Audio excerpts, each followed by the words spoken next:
ರೈತ ಸಂಘ, ರೈತ ಹೋರಾಟ ಪತ್ರಿಕೆ ಮತ್ತು ಸಾಮಾಜಿಕ ಪ್ರವೇಶ ಈ ವಿಚಾರದಲ್ಲಿ ಒಂದು 10 ನಿಮಿಷ ಮಾತಾಡೋದು ಸರ್. 10 ನಿಮಿಷ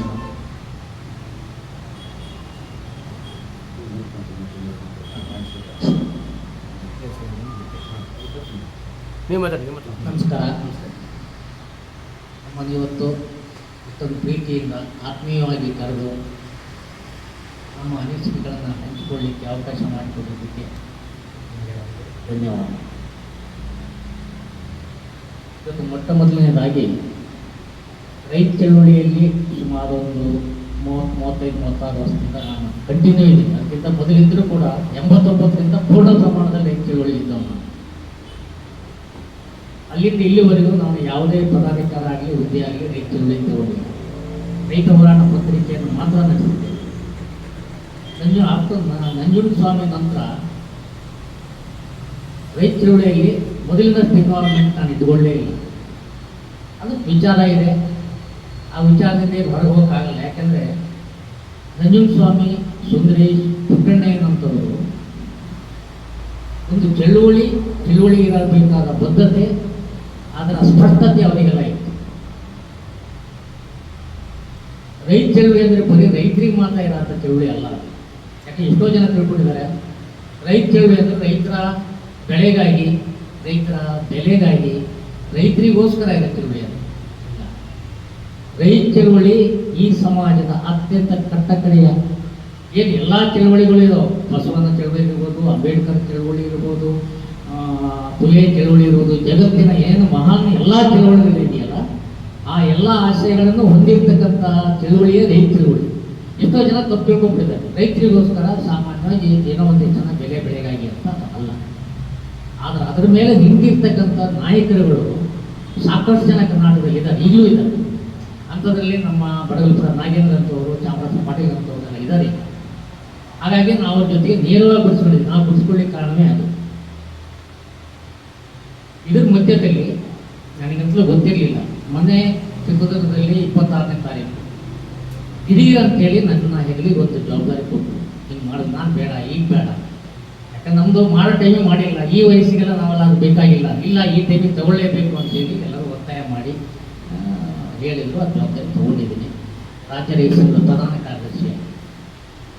ಈ ಸ್ಥಾನವನ್ನು ನಿರ್ವಹಿಸುವವರು ಎಂಥವ್ರು ಅಂದರೆ ND ಸುಂದರೇಶ್, ಬಾಬಾಗೌಡ ಪಾಟೀಲ್ ಅವರು, ಪುಟ್ಟಣ್ಣಯ್ಯನವರು, ನಾಗೇಂದ್ರ ಅವರು, ಚಾಮರಾಜ ಪಾಟೀಲ್ ಸೇರಿದಂತೆ ಈ ರಾಜ್ಯದ ಈಗಿರ್ತಕ್ಕಂಥ ಬಹಳಷ್ಟು ಮುಖಂಡರು, KT ಗಂಗಾಧರ್, HR ಬಸವರಾಜಪ್ಪ, ಕೋಡಿಯಲ್ಲಿ ಚಂದ್ರಶೇಖರ್ ಅಂತವರು ನಿರ್ವಹಿಸಿರ್ತಕ್ಕಂಥ ಸ್ಥಾನ.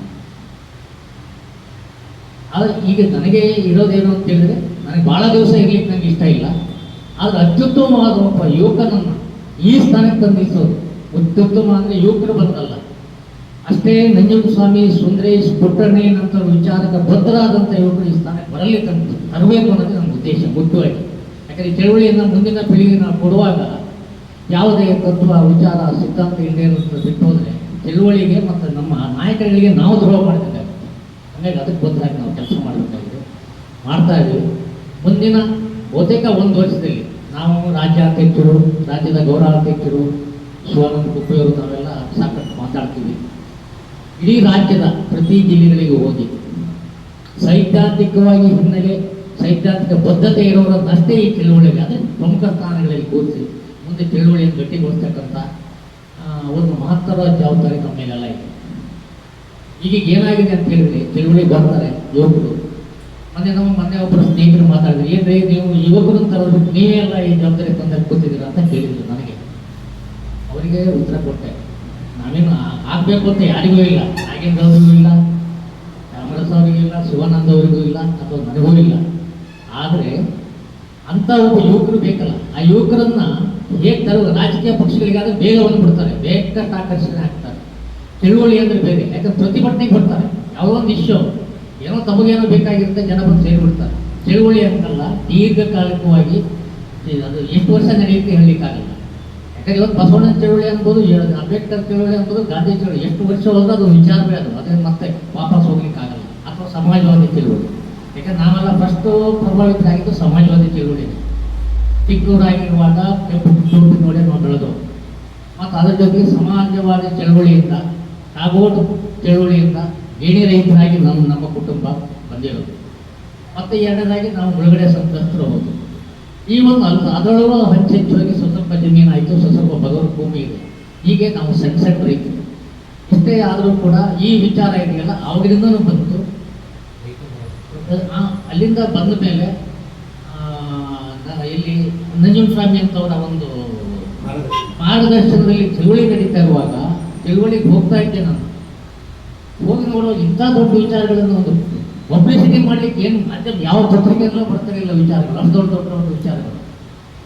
ನಾವಿನ್ನು 30 ಇವರೆಲ್ಲ ಓದ್ತಾ ಇದ್ರು, ಇನ್ನು ನಾವು ಇವರೆಲ್ಲ ಹೇಳಿ ಒಂದು ಪತ್ರಿಕೆ ಮಾಡ್ಬೇಕಂತ. ಹೆಂಗಾಯ್ತು ಹೇಗೆ ಹೋಯ್ತು ಗೊತ್ತಿಲ್ಲ. ಇಡೀ ರಾಜ್ಯಾದ್ಯಂತ ಒಂದು ದೊಡ್ಡ ಪತ್ರಿಕೆನೇ ಆಗಬೇಕು. ಪತ್ರಿಕೆ ಆದ ನಂತರ ನಮ್ಮ ಕೈಲಾದ ಒಂದು ಇದು ಮಾಡಿದ್ವಿ, ಇವರೆಲ್ಲರೂ ಸೇರಿ ಮಾಡಿರ್ತಕ್ಕಂಥದ್ದು. ಅದರಲ್ಲೇನು ಹಣ ಮತ್ತೊಂದು ಮಗದೊಂದು ಇಲ್ಲ, ಎಲ್ಲ ಮೈ ಮೇಲೆ ಹಾಕೊಂಡು ಮಾಡಿರ್ತಕ್ಕಂಥದ್ದು. ಇಡೀ ರಾಜ್ಯಾದ್ಯಂತ ಸಪೋರ್ಟ್ ಸಿಕ್ತು. ಇವತ್ತಿಗೂ ಏನಾದರೂ ನಾನು ಗುರ್ತಾ ಇದ್ದಾರೆ ಅಂದರೆ ರೈತ ಹೋರಾಟ ಪತ್ರಿಕೆ ಮೂಲಕನೇ ಬರ್ತು, ಯಾರೇ ಬರ್ತಿದ್ರು ನಮ್ಮ ವೈಯಕ್ತಿಕವಾಗಿ ಏನಿಲ್ಲ ಅದರಂಥ ಒಂದು ಕೆಲಸವನ್ನು ಮಾಡ್ತಾರೆ. ಆ ಸಂದರ್ಭದಲ್ಲಿ ಎಷ್ಟು ಮಟ್ಟಿಗೆ ರೈತ ಹೋರಾಟ ಪತ್ರಿಕೆಯಲ್ಲಿ ನೀವು ಒಂದು ಸಂಪಾದಕೀಯ ಬರೆದಿದೆ, ಗೋಣಿಗೂಡು ಬೆಂಕಿ ಬರೆದಿದೆ. ಅದರ ಕೆಲವೊಂದು ಬರೆದಿರೋದು ಹೌದು, ಅದು ಮತ್ತೆ ನಾನೇ ಓದಬೇಕಾಗುತ್ತೆ. ಅವತ್ತಿನ ಘಟನೆ ಇದೆಯಲ್ಲ, ನಾವು ಏನಿದ್ರೆ ಅವತ್ತಿಗೆ ಬರೀತೀವಿ, ಅದಕ್ಕೆ ಮುಂದೆ ಹೋಗ್ತಾ ಇರ್ತೀವಿ. ಹೀಗಾಗಿ ಅದು ಸುಮಾರು ಒಂದು 30 ವರ್ಷ ಆಯ್ತೇನಲ್ವಾ, 30 ವರ್ಷ ಇರ್ಬೋದು. ಆಮೇಲೆ ನಾವು ಪ್ರತಿ ಸರಿನೂ ನಾವು ಸಂಪಾದಕಿ ಇದ್ದೇ ಇರೋದು. ಈಗ ಅದು ಸಂಪಾದಕೀಯ ಬರೀದೇ ಲೇಟ್ ಆಗುತ್ತೆ. ಎಲ್ಲದೂ ರೆಡಿ ಅಂದ್ರೆ ಅದನ್ನು ಬರಿಬೇಕು ರಾತ್ರಿ ತನಕ. ನನಗೆ ಬರವಣಿಗೆ ಸ್ವಲ್ಪ ಕಡಿಮೆ, ಓದೋದು ಬರೆಯೋದು ನಾನು ಸ್ವಲ್ಪ ಇದ್ದೆ, ಅದರಲ್ಲೇನು ಬೇರೆ ಇದ್ದರೂ ನಾನು ಹೀಗೆ ಸುಮ್ಮನೆ ಜನರ ಮಧ್ಯೆ ಇದ್ದು ನಾವು ಅನುಭವಗಳನ್ನೇ ನಾವು ಪಡ್ಕೊಳ್ತಕ್ಕಂಥದ್ದು ಜಾಸ್ತಿ. ಆ ಮೂಲಕನೇ ಕೈಲಾದಕ್ಕೆ ಬರೀತಾ ಇದ್ದೆ. ಆದರೆ ಆ ಪತ್ರಿಕೆ ತುಂಬ ಚಳುವಳಿಗೆ ಆ ಟೈಮಿಗೆ ಕೆಲಸನೂ ಮಾಡ್ತು. ಚಳುವಳಿಗಳು ಉತ್ತುಂಗ ಸ್ಥಾನದಲ್ಲಿ ಇರ್ತವೆ. ಯಾಕಂದರೆ ಬೆಂಗಳೂರಿನಲ್ಲಿ 5-10 ಲಕ್ಷ ಜನ ಸೇರ್ತಕ್ಕಂಥ ಮಟ್ಟದಲ್ಲಿ ಕೂಡ ಚಳುವಳಿ ಇತ್ತು. ಅಂಥ ಚಳುವಳಿ ಇರೋದು ನಿಜವಾಗ್ಲೂ ನನಗೆ ಒಂದೊಂದು ಹೊತ್ತು ತುಂಬ ಹೆಮ್ಮೆ ಅನ್ನಿಸ್ತಾ ಇದ್ದು. ಆ ಅಂಥದ್ದು ನೋಡಿರ್ತಕ್ಕಂಥದ್ದು ಈಗ ನೋಡಿದ್ರೆ ಈಗ ಆಗ್ತಕ್ಕಂಥದ್ದು. ಮುಂಚೂಣಿಲಿರೋ ಎಷ್ಟೋ ನಾಯಕರುಗಳೇ, ಮುಂಚೂಣಿಲಿರೋರು ನಮಗೆ ನಾಚಿಕೆ ಆಗುತ್ತೆ. ಯಾವುದೋ ಕೋಮುವಾದಿಗಳ ಜೊತೆಗೆ, ಯಾವುದೋ ಭ್ರಷ್ಟ ಸಂಘಟನೆಗಳ ಜೊತೆಗೆ ವಿಚಾರ ಇರ್ತಕ್ಕಂಥ RSS ಸಂಘಟನೆಗಳ ಜೊತೆಗೆ ಹೋಗ್ಬಿಡ್ತಾರೆ. ಅಂದರೆ ರೈತ ಸಂಘದ ವಿಚಾರಧಾರೆಗಳು ಎಷ್ಟು ಡೀಪ್ ಇತ್ತು, ಏನು ಅವು ಸಾಮಾಜಿಕವಾದ ಕಳಕಳಿ ಇದೆಯಲ್ಲ ರೈತ ಸಂಘದ್ದು, ಎಂದೆಂದಿಗೂ ಅದು ದಾಖಲೆ ಆಗಿರ್ತಕ್ಕಂಥ ಸಂವಿಧಾನ ಹೊಂದಿರೋದು. ಹೌದು, ಯಾಕಂದ್ರೆ ರೈತ ಸಂಘದ ಪ್ರಣಾಳಿಕೆ ಸ್ವಾಮಿ ಮಾಡಬೇಕಾದ್ರೆ ಅದು ಹಿಂದೆ ಇದ್ದು ಗಾಂಧಿ ಮತ್ತು ಲೋಹಿ ಅವರ 100% ಅದ್ರಲ್ಲೇನು ಮಾತ ಇಲ್ಲ. ಆ ಥರದಲ್ಲಿ ಅವರು ಆ ಥರ ರೂಪಿಸಿದ್ರು. ಅಂಥ ವಿಚಾರ ಇರ್ತಕ್ಕಂಥ ಚಳುವಳಿ ಈಗಿದ್ದವ್ರು ಎಷ್ಟೋ ಜನ ಅದು ಮುಂಚೂಣಿ ಸ್ಥಾನದಲ್ಲಿರೋರು ಜಾತಿ ಸಂಘಟನೆಯೊಳಗಿರ್ತಾರೆ, ಜಾತಿ ಕಟ್ತಾರೆ. ಮತ್ತು ಅದರ ಜೊತೆಗೆ ಯಾವುದೋ ಒಂದು ರೈತ ಚಳುವಳಿ, ರೈತ ಚಳುವಳಿ ಯಾಕೆ ಬೇರೆಯವ್ರ ಬಗ್ಗೆ ಯಾಕೆ? ರೈತರಿಗೆ ಬೆಲೆ ಇಷ್ಟಕ್ಕೆ ಅಲ್ಲ. ರೈತ ಚಳುವಳಿ ರೈತರಿಗೆ ಮಾತ್ರ ಅಲ್ಲ, ಈ ಸಮಾಜದಲ್ಲಿ ಇರ್ತಕ್ಕಂಥ ಪ್ರತಿಯೊಬ್ಬನ ಘನತೆ, ಗೌರವ, ಸಮಾನತೆ ಬಗ್ಗೆ ಪ್ರತಿ ಕ್ಷಣದಲ್ಲೂ ಅದಿದ್ದೇ ಇದೆ. ರೈತ ಚಳುವಳಿ ಮುಂದೂ ಕೂಡ ಅದೇ ರೀತಿಯಲ್ಲಿ ನಾವು ಕೊಟ್ಟಬೇಕು ಅಂತ ತೀರ್ಮಾನ ಮಾಡಿದ್ದೀವಿ. ನಾವು ಆ ರೀತಿಯಲ್ಲಿ ಮೊನ್ನೆ 26ನೇ ತಾರೀಕು ನಿರ್ಣಯ ತಗೊಂಡಿದ್ದೀವಿ. ಬರೀ ರೈತರ ಮಾತು ಎಲ್ಲರನ್ನೂ ಒಳಗೊಡ್ತಕ್ಕಂಥ ಚಳುವಳಿ, ಯಾರನ್ನು ಬಿಟ್ಟು ಮಾಡೋದು ಪ್ರಶ್ನೆನೇ ಇಲ್ಲ. ಅದನ್ನು ದೊಡ್ಡ ಮಟ್ಟದಲ್ಲಿ ನಾವು ಚರ್ಚೆ ಮಾಡ್ತಾ ಇದ್ದೀವಿ. ಬಹುತೇಕ 20-21 ನಾವು ಮತ್ತೆ ಸೇರಿ ಚರ್ಚೆ ಮಾಡ್ತಾ ಇದ್ದೀವಿ. ಮುಂದಿನ ತಿಂಗಳು 8ನೇ ತಾರೀಕು ಮತ್ತು ಅಂತಿಮ ಹಂತಕ್ಕೆ ಬರುತ್ತೆ. ನಮ್ಮದೊಂದು ರಾಜ್ಯಾಂಗ ಸಮಿತಿ ಇದೆ, ಅವತ್ತು ಕೂಡ ನಾವು ತಗೊಳ್ತೀವಿ.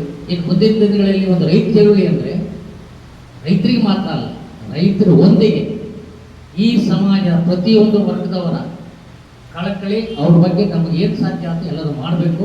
ಮತ್ತು ಸಾಮಾಜಿಕವಾದ ಏನಿದ್ದಾವೆ ನಮ್ಮ ಜಾತಿ ಪದ್ಧತಿ ಇರ್ಬೋದು, ಬೇರೆ ಬೇರೆ ಏನೇನು ಕಾರ್ಯಕ್ರಮದ ಮೊದಲಿಂದ ಹಾಕೊಂಡು ಬಂದಿದ್ವಿ, ಅದು ಎಲ್ಲದನ್ನು ಕೈಗೆತ್ಕೊಳ್ತೀವಿ ನಾವು. ಅದನ್ನೆಲ್ಲದನ್ನು ನಾವು ನಿರ್ಮೂಲನೆ ಮಾಡ್ಕೊಳ್ಳೋದಕ್ಕಿಂತ ಮೊದಲು ನಾವು ಸಮಾನರಾಗಿರ್ತೀವಿ. ಮೊದಲನೇದಾಗಿ ನಾವಿರ್ತೀವಿ, ನಾವಿರ್ಬೇಕಲ್ಲ. ನಾವು ಪದಾಧಿಕಾರಿಗಳ ನಾವೇ ಇದೆ, ನಮ್ಮೊಳಗೆ ಏನೋ ಒಳಗಿಟ್ಕೊಂಡು ಬೇರೆಯವ್ರಿಗೆ ಬೋಧನೆ ಮಾಡಲಿಕ್ಕಾಗಲ್ಲ.